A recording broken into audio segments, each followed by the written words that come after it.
to the She Leads podcast. I'm your host, Adrienne Garland, CEO and founder of She Leads Media, a global media company dedicated to the advancement of women leaders and entrepreneurs worldwide. I'm also an adjunct professor at NYU and Rice University, where I teach on the topic of entrepreneurship. I'm a mom to two wonderful young men and married to my best friend from college. Join me each week as I dive into raw conversations with remarkable, uncompromising, and inspirational women entrepreneurs and leaders. My hope is that these conversations and their advice will encourage you to put yourself out there and gain the visibility that you and all women deserve. We're all about stripping away the sugar-coated conversations and moving boldly in the direction of our magnificent dreams. For far too long, women have been conditioned to soften their words, modify their actions, and show up in the world to conform to outdated at best and harmful at worst cultural norms and ideals. Why? To keep those who are outside of the power structures from gaining power, prestige, wealth, and influence. This has prevented women from being recognized and respected as the powerful leaders that we truly are. The She Leads podcast is here to shine the light on all the incredible women, to encourage us to show up, speak up, and showcase the amazing work we do. Speak with confidence about the innovative and transformational thoughts that we have, and celebrate the positive impact that we are making in this world, both personally and professionally. So let's do this. Let's lead.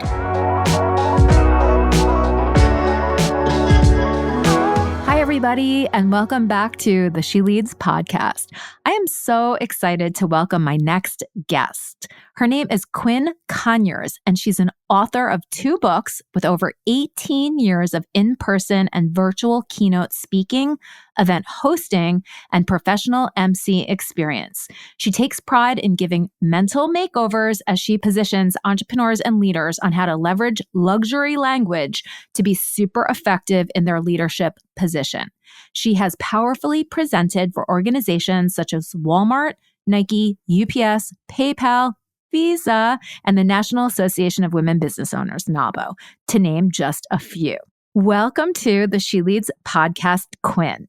Thank you so much. I'm super excited to be here. Well, I am excited to speak to you today, especially the fact that the 10th annual She Leads Live conference is coming up in just a few days.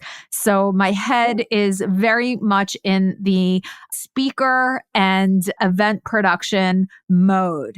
So I just want to give you a chance to let everybody know who you are and how did you get into being an event MC? That is very cool. Yeah, thank you so much for having me. And I know that the conference is going to be absolutely amazing. Like you said, my name is Quinn Conyers, and I really transform average events into epic experiences as a professional corporate event MC, as well as a compelling keynote speaker. And, you know, how it really started was in college, and we were all given a syllabus. And on that syllabus, as a freshman, you don't really have a lot of decision on which classes you're going to take. So there was one class that had everybody freaking out, and it was Intro to Public Speaking. And I was the only one like, give me the microphone. What is the problem going on here, right? So when I took that class, I quickly noticed that when I talked, people listened. And I'm only 5 foot tall, but when I open up my mouth, I become a 5-foot giant. And I was able to capture and keep the attention. And a lot of my professors were like, you're a really good speaker. So it really kind of started there. So I was just speaking here. And then I was involved with several leadership positions on campus that required me to speak. And again, more and more people are like, you're a really good speaker. You know how to command the crowd. And then as I began to kind of like study speaking, became a speech communications major, and ended up getting my master's in, a communication field as well. I noticed that there were different branches of speaking. So not only was I doing workshops and speaking, I also began to dabble into hosting a little bit. But honestly, it wasn't until the pandemic that my hosting and emceeing, I began to make a priority, because keynote speakers and workshop presenters come a dime a dozen. But having a really good MC made me be a unicorn within the speaking space. So I decided to put some of my energy and effort more to taking some of the pressure off of busy event planners who have a million and one things to do, and I can handle attendee engagement. So I'll stop there because I can go on and on, but it started in college, and then I began to kind of really branch out and explore diversity within the speaking industry. And that's led me to keynoting, workshop presenting, facilitating, moderating, and all that good stuff. Oh, this is amazing. And do you have a podcast, Quinn? I did. It was a lot of work. I think I might want to bring it back. Yeah. I might bring it back, but I did at one point, and then I might bring it back. And if I do it again, it's going to be about speaking to business women about how to use speaking as a strategy to grow their business. So if I do it again, Adrienne, yes. Yeah, you'll be the first to know. I love that. And it's so funny because I definitely want to dive into how powerful it is for women to speak on stages. And yes, while, there are many people who want to do keynoting and speaking, it's something that women are still, I think, a little intimidated by.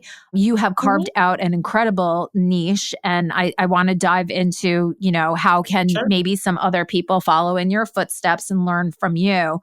But I actually find it fascinating that when you went to college was where you first discovered that you had this powerful voice and that you could, command attention and everything like that. Because I was thinking to myself that you must have known that you had these qualities growing up. And so I was waiting to hear a story about how from when you were, 5 years old and telling everybody, you go here, you go here.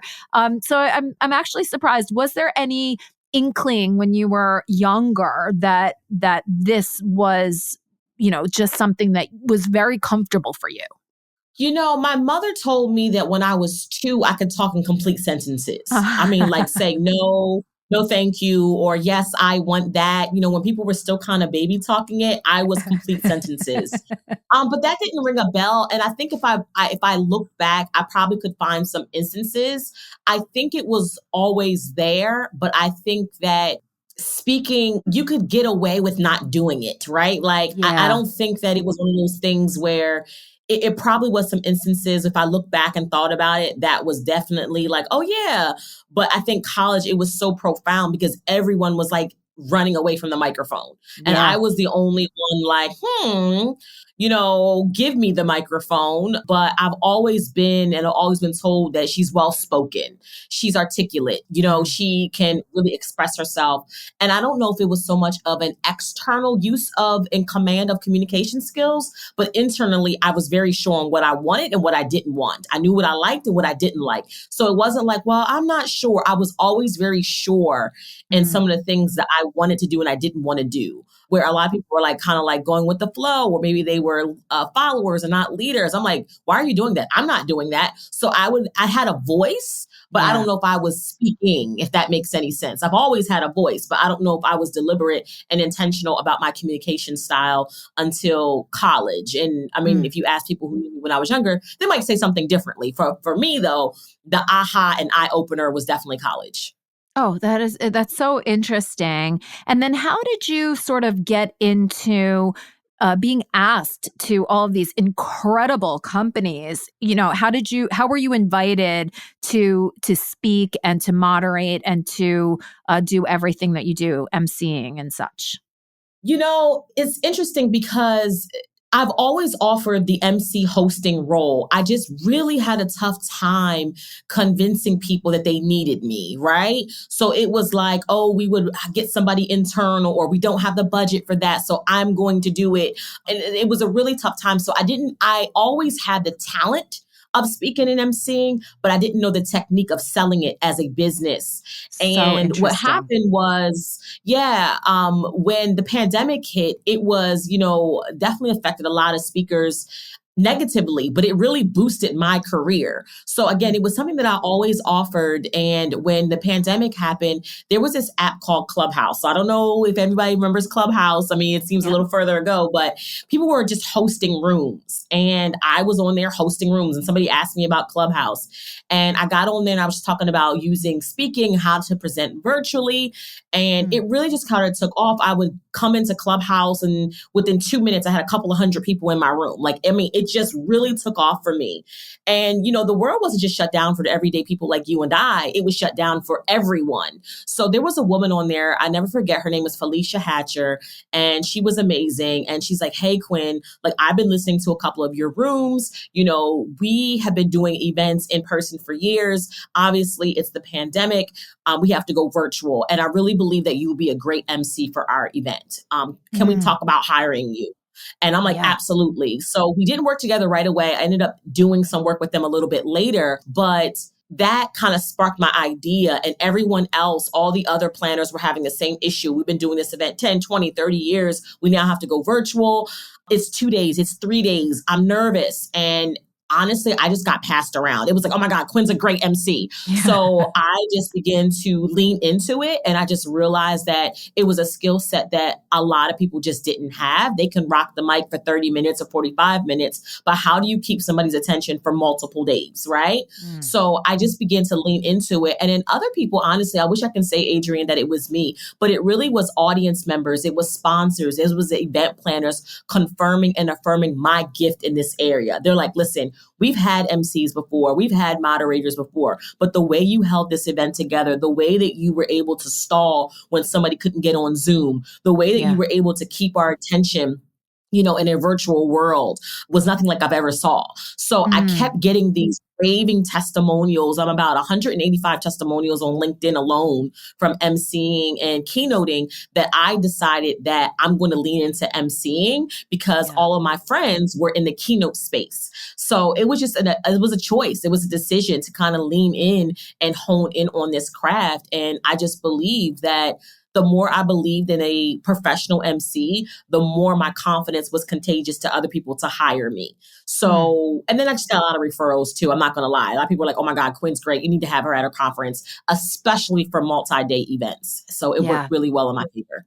This is it's almost like a master class in what to do, right? So discovering what your passion is, how that intersects with what your gifts are. And then you've said it a couple of times, like you have this solid confidence inside that you are, and you're very decisive. Like, this is what I want. I am going all in on this. I have evidence that it's working. So let me just do more of what's working. And then being able to have that credibility, that proof point that you truly are an expert and a thought leader in a certain area, and then just keep building.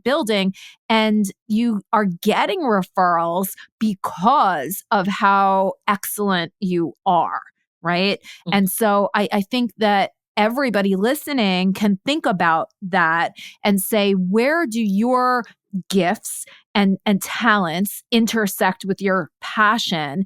And then just because, other people aren't necessarily doing it, in fact, that's actually an indication that you should, right? Because if everybody else is doing something, it's going to be very difficult for you to stand out at all.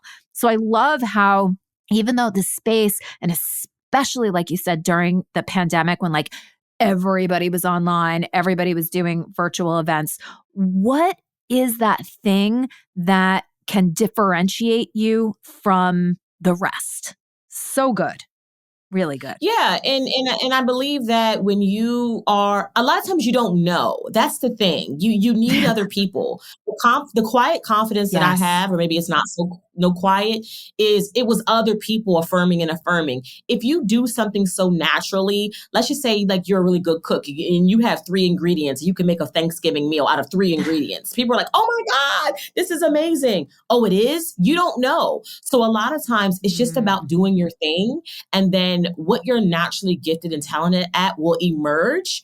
And then I always say 4 people can't lie, right? So If you get one compliment, oh, great, thanks. A second compliment, thank you. The third person, oh, I appreciate you. But if a fourth person tells you that you are gifted in speaking, or you're a good writer, or you're a good singer, or your cupcakes are amazing, you can't ignore that fourth person. And a lot of times that's how it happens. It is, you have this thing, you do it, you don't even realize how great you are at it. And it takes other people affirming and confirming you. And then that's when you have to do the work to polish and perfect your gift, because we can't rely on talent alone.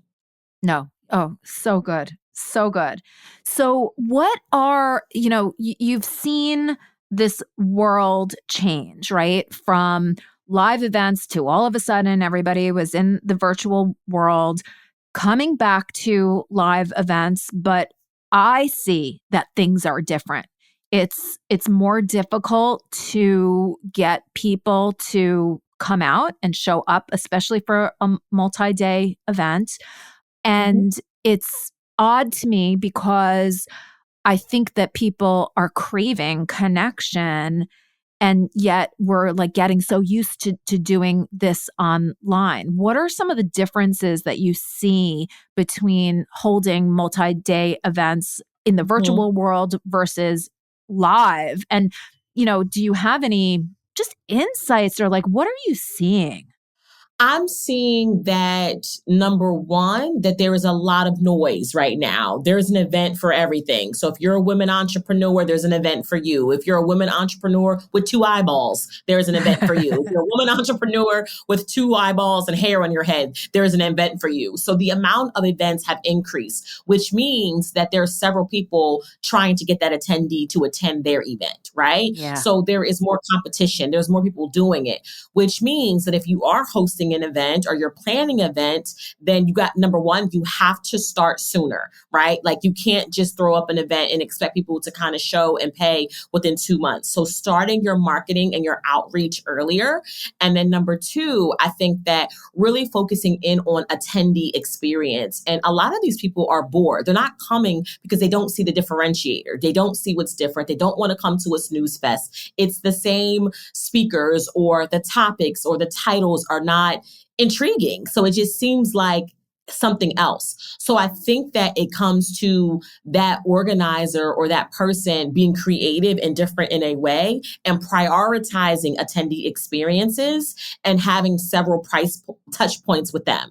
So before, you might throw out an email or a post and you'll see the signups start rolling in. Whereas now you might have to do, let's say, a series on LinkedIn, a series on YouTube. You might have to send, before, maybe you had to send 3 email newsletters. Now you got to send 7 newsletters. Yeah. So people need more touch points, and they need to know the differentiator, right? If I come to this conference, why is it different, special, and unique from every other business, customer service, CEO conference that's out there? Yeah. Number 3, I think that people definitely need to invest in what I say diverse thought and leadership, and not just in gender or sex or nationality, but, if you are looking to reach a multi-generational audience, everybody can't be over the age of 65, right? Yeah. Is there a 20-year-old speaker out there? Is there a 40-year-old speaker out there?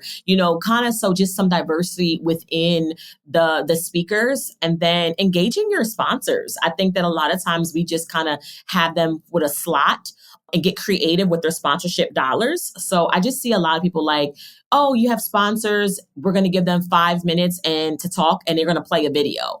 But a lot of times asking yourself, can we highlight the sponsors in a unique way that can cause connection between sponsor and attendee?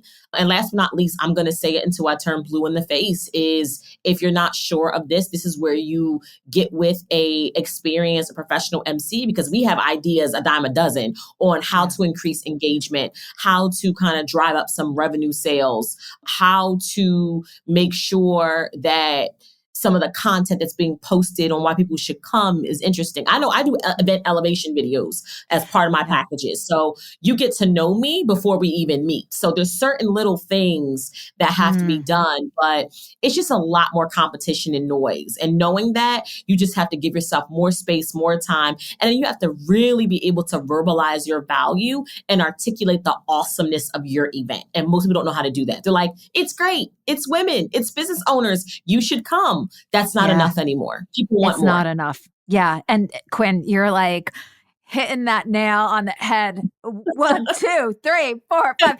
Because I have seen exactly everything that you're saying. And as an event producer for the She Leads conference for the last 10 years, I will have to say that it was sort of easy enough to say, hey, women entrepreneurs, come out and listen to these amazing speakers who are there for you. You will definitely walk away and learn something. That is not enough anymore. And we have had to 10, 15, 20 times the amount of just content that we are putting out in order to attract that same size audience. And as an event producer, you put so much of your heart and soul into curating this incredible experience. Sure. And it's that piece, which was always, I would say, sort of my focus, right? And putting together this thing and creating this thing and then saying, oh, see, here it is. And having that be enough to attract people. You're right. It doesn't work anymore. And, I would say that even for a 200-person, 300-person conference, you have to start planning that a full year in advance, because we started planning this year 6-8 months in advance, and we have really been challenged by it. So it's almost like MC doesn't encapsulate everything that you do. It's much You more are than so that. right. Yeah, because you are a strategist. Correct. So I have played around with my title a lot. The reason why I say MC is because it does hit the tip of the iceberg. But if you talk to me and I get to know about your event, you will see why I emerge as what I call an event experience partner. That's how I Yeah. can see myself. And MCing is just one of the things that I do as your event experience partner. I Yeah. also believe kind of what you said in regards to the timing, but I also believe a huge strategy that I believe that event planners and organizers are overlooking is just the language that they're using to market the event. And I think that we have been so taught on the demographics. If you're a woman business owner who wants to grow their business, come to this conference. And that really speaks to the demographics. I think one of the things that I'm really good at when I work with, my planner partners, because I consider them partners, is how can we tap into the psychographics, right? Yeah. So it's almost like not if you're a business owner, but if you are a business owner who feels alone and isolated and you're looking for community and you're looking for other women who are making at least $250,000 or more, this is the conference for you, which is different from, are you a business owner who is just starting out and you're trying to figure out how to get your first corporate contract or your first consulting opportunity? That's different versus, are you an e-commerce entrepreneur looking to sell more of your products and services online? So I think that we have to understand that entrepreneurs, business owners, audiences, attendees, employees are not all created equal. And what's happening is we're using this blanketed, what I call weak words and discount dialect to market and promote our conference, our meeting, our experience, and it's falling on deaf ears because people want to feel like you are talking to me. Like I want to see myself. So if you say to me, if you're a business owner looking to sell more products and services online, count me out, right? That's Because not that's you. not what I'm trying to do. Right? However, if you are an entrepreneur, and it is a fine line because you want to do it that it's authentic and not gimmicky. Like we're going to teach you how to make your first 6 figures, right? Because everybody's saying that as well. But I have found that the more you're direct, the more that you're isolating your ideal attendee, the more you're speaking to their heart is where you're going to attract. And I think that's the part we're missing. It's too generic in the marketing. It's too, we're going to help you. And at this point, we don't want to be helped. We don't. Yeah. That language is weak. We want to be accelerated. We want to grow. Yes. We want to skyrocket. We want to connect and convene. Like there's just different things. And I think that a lot of organizers are so bogged down with, and I get it, food and beverage minimums, getting the venue, getting the right experience, that attendee experience is the back burner. And that's the priority for me. Yes, I love this so much. Truly, I have spoken to you, and I'm so impressed by everything that you do. If somebody wants to go down this path, right? What are some of the things that you would suggest? Because I do think that speakers who are focused on the attendee and providing them with the information that they need, right? Very them centric to help them. I think those type of speakers are the ones that would make an amazing MC because they understand the audience. So if someone wanted to sort of pursue this as a path, what would be some of the things that you would suggest? Because listening to you, it is clear to me, first of all, you have a ton of experience, but you do this very naturally. This is just who you are, right? So if it's not just who they are, what are some of the things that you might suggest that you could offer to someone like, hey, if you want to pursue being an added value MC that specializes in, getting attendees to engage at the maximum that they can, or whatever the language is. I'm definitely not as tripping over my words as a podcast host.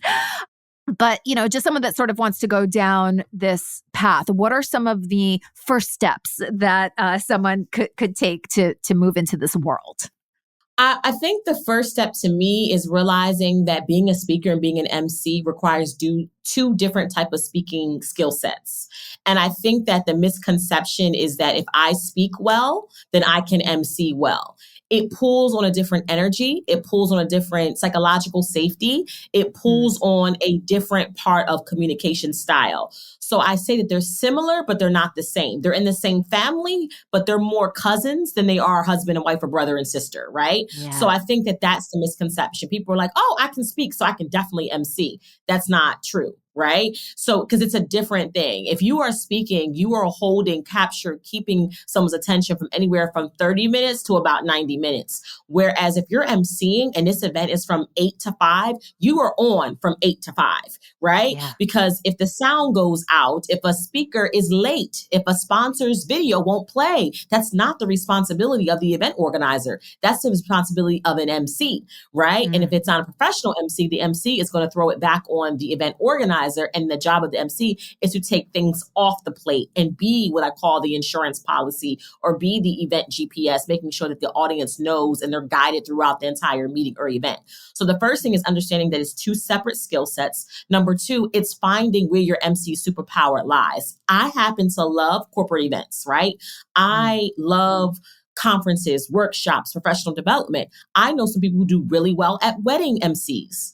I know some people who do really well at galas or award celebrations. Now, I'll do galas and award celebrations as well, but I really don't like to compete against alcohol and dancing. I want to be to people, right? So if you're thinking about award celebrations and things like that, those are usually events that happen after 5, after 6. Still fun, but not as educational in nature. So it's almost like exploring where your MC superpower lies. And, and also too, are you a good day one MC? Like you can MC for one day, but the idea of MCing for multiple days might just zap your energy, right? Yeah. Like your extrovertedness can't take all of that. Whereas I specialize in multi-day events.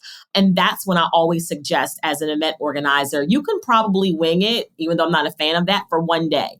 But if you're having a 2-day or 3-day event, you want someone to keep the energy high. So I think the second part of that is exploring where your MC superpower lies, because there's so many different types of events. And then also 3, and I'll be quiet after this, I promise, is figuring out where your MC services would be suited best in which industry. And I usually say wherever you have had experience at, those are the type of events that you would potentially want to host. So for example, I have experience being an entrepreneur. Last time I checked, I was a woman, right? So for me, I love hosting events of women leaders, women entrepreneurs, because that's been my experience. Now, let's say you're an engineer. You might do very well hosting engineering conferences, engineering meetings, right? Let's say you did very, very well in the customer service industry or sales industry. That was your background. You might go after sales conferences, sales events. So those are like the three things that I would tell people if they want to kind of embark, whether either going all in as MC or offering MC as an added on speaking services to explore those three areas. I love this. This is like a niche within a niche. And the advice that you just gave there is absolute gold, because I agree with you. You want to be able to engage people in the audience that you can completely relate to, and that you can sort of see their energy and feel their energy and know where to take them so that they do keep their energy up. Because it is, as an attendee, it can get exhausting even when you're just sitting there, right? It gets uncomfortable to sit for long periods of time. And, as you're talking and feeling your energy through the screen, through Riverside, I am wondering to myself a very practical question. How do you keep your physical and mental energy up over multi-day in-person conferences? Because I know that that's tough. I don't know about everybody else because I am a natural born extrovert, and that's like 20% of the population. Like, it's not normal. Like, I am not normal. I've embraced my unicorn-ish, so I understand that. People give me fuel. I love people. I love to serve. But that could drain someone. And that's when, I just came back from an event, I'll give you this because this is the best way I can describe it with a story through like how I do it, because I've realized that I'm just not normal, right? And I've accepted that. But it is about putting yourself in a position where you thrive, right? And a lot of times I'm hired, yes, because I have the energy for multiple days. That's my superpower. But also, too, it's exhausting to other people. So I ended up doing this event in Chicago. It was amazing. The event organizer couldn't thank me enough. She organized and she hosted last year. And she's like, I just didn't have it. She's like, by day 2, I looked disheveled.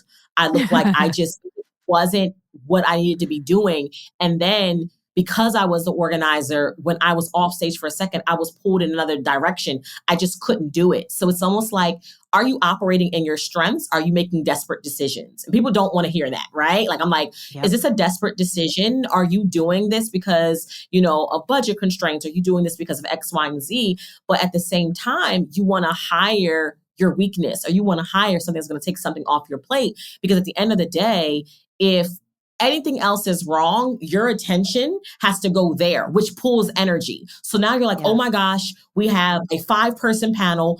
2 people are stuck in the airport in Florida. It's now a 3, but then you have to now go on stage and introduce the next speaker. And in your mind, you're trying to put out this fire of the other 2 people who were supposed to be there. So I think it's about managing your energy and knowing that when ish hits the fan, because it will, event planning is one of the top 5 most stressful jobs. You got to hire help. Like, you have to bring in other people. You have to partner with other people that if it does go crazy, you can worry about why there's no vegan or kosher meals or gluten-free meals. True story. This has happened. People had diet restrictions, and for whatever reason, they didn't get it. So everybody was eating beef, and you got 20 people who were vegans who are losing their crap. But then you have to go on stage and introduce somebody. So I think it's about being proactive and managing your energy, and even working out some deals. There's places where it's like they might have didn't have my fee, but I believed in the mission and we worked it out because I knew that this person was doing a great event and they didn't have the energy to spread around. And that's the hard part of events, and that's the reality of it. Yeah. And yes, we all as entrepreneurs must hire our weaknesses, right? It's something that we're so reluctant to do because we want to do it all. And I think that there is the reality of budget constraints, especially with some of the astronomical costs of, food and venue and all of the other things that, quite frankly, the virtual events don't have. And I think that that's why so many people have, seen this virtual world as an opportunity to leverage because they don't have to worry about all of those different live in-person costs and everything that you were talking about with travel delays and everything like that. Virtual events are easier, but they're also nowhere near as engaging. They can be, but the energy exchange that happens when people are in the room together, I just feel like cannot be beat. And I love the convenience of being able to meet people online, but at least for She Leads and the She Leads media world and She Leads Live, we're going to do everything that we can to continue to show up in person. So Quinn, I feel like I could talk to you forever. And I think that you probably could with your energy and enthusiasm and your intelligence and your just generous spirit and everything. And I just really appreciate you being here and speaking to all of us on the She Leads podcast today. How can people get in touch with you, hire you, and just connect with you? Yeah, the best way to connect with me is on LinkedIn. I'm Quinn Conyers on LinkedIn, and we can connect whether you're interested in exploring a career in emceeing or speaking, or you have an event that's happening in 2025. It is not too early to pin me down, either as a speaker or as an MC. I know that February, March, April conference season starts to pick back up. I mean, it's starting to slow down. People are having their events in October and probably like up to mid-November. But then there's Women's History Month. There's Black History Month. There's you're just having a conference, right? That you want a dynamic speaker or energetic MC. I would say connect with me on LinkedIn. And the reason why I'm sending you to LinkedIn, because you can go down the rabbit hole on me. Once you go to my LinkedIn, learn a little bit more about who I am, what I do, and then there will be some directions on there on how to connect with me, beyond the LinkedIn platform. But I believe that if you want to have a mind-blowing and not mediocre event, it comes down to having the right people in place. And one of those people that I believe is often overlooked is the MC. I believe an MC can make or break your event and do so much more than what you think in regards to just introducing people. So the earlier that you can lock in an MC and make that person your official partner, I promise you the amount of things and creativity that can add to your event will rock your world and blow your mind. Amazing. Just simply incredible. My gosh. Thank you so much for spending time with me here today. I really appreciate you. You're welcome. Thank you for having me.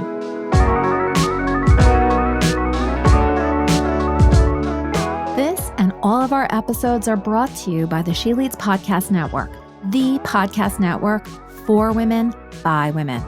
Thanks so much for listening to the She Leads podcast. If you enjoyed this episode and you'd like to help support us, please share it with others, make a personalized post about what you took away on social media, and please leave us a rating and review on Apple Podcasts. This helps our guests and our show to continue to gain visibility and traction. To learn more about how She Leads Media helps women to gain visibility, you can follow us on Instagram at She Leads Media, or you can head on over to sheleadsmedia.com. If you'd like to network with me and other amazing women, don't forget to join us each year for the She Leads Live conference. Thanks again, and we'll see you soon.